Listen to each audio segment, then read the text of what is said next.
My role in the theater classroom differs a little from my role in the case classroom, which differs a little from my role in the literature classroom.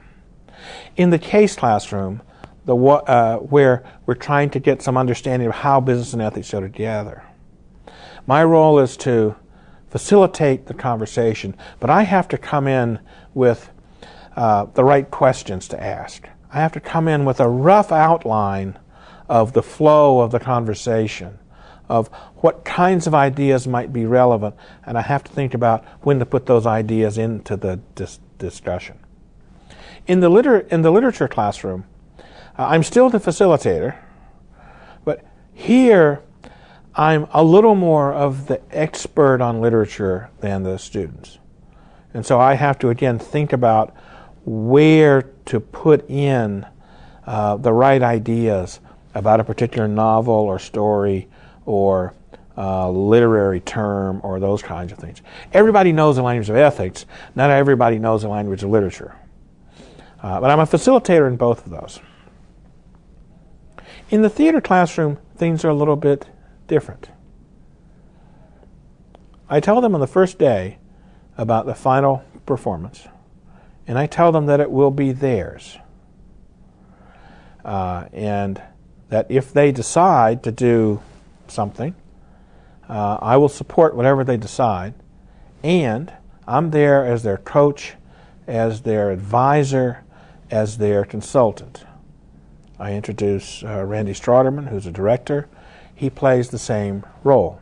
He doesn't play the role of the sort of classical director telling people what to do, telling them what their behaviors have to be, how they ought to act, how they ought to play this role.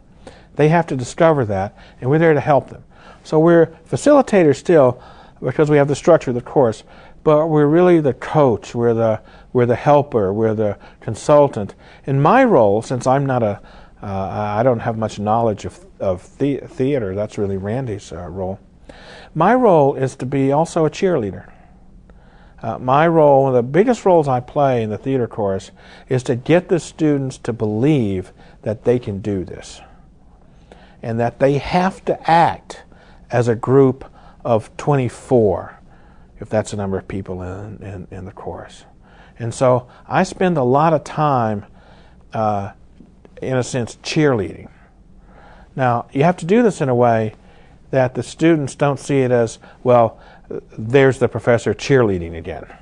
So you have to get them to come to believe in themselves in a way that you don't have to when you're just you're working on the cognitive thinking level or even the feeling level. You have to get them to believe that they can do this. That's one of the hardest things I've ever done, because some of the students are there because they think they have stage fright. Some of the students are there because they're trying to get over a stuttering problem. Some of them are there, a number of them are there, English is not their first language. And so there's when the first day, when we go around and talk about who's done what, you can see this massive disbelief on their face. And by the end, they're a confident, if I've done my job, they're a confident theater company. And this idea of being the coach and the cheerleader and the critic. One of the things that we do in this course is we spend a lot of time on feedback.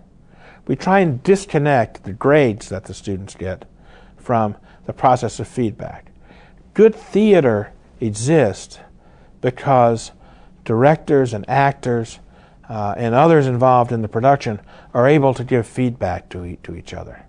Without good feedback, some of it's verbal, some of it's nonverbal.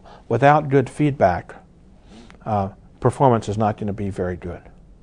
Now, the feedback process here is interesting because a lot of times I give feedback, Randy gives feedback, but the students have to learn to give each other feedback as well. And one of the things I think they take away from this course is how to give peer coaching, how to give peer feedback, how to say something so somebody's going to hear it rather than simply telling them what to do, because there aren't any authority relationships here.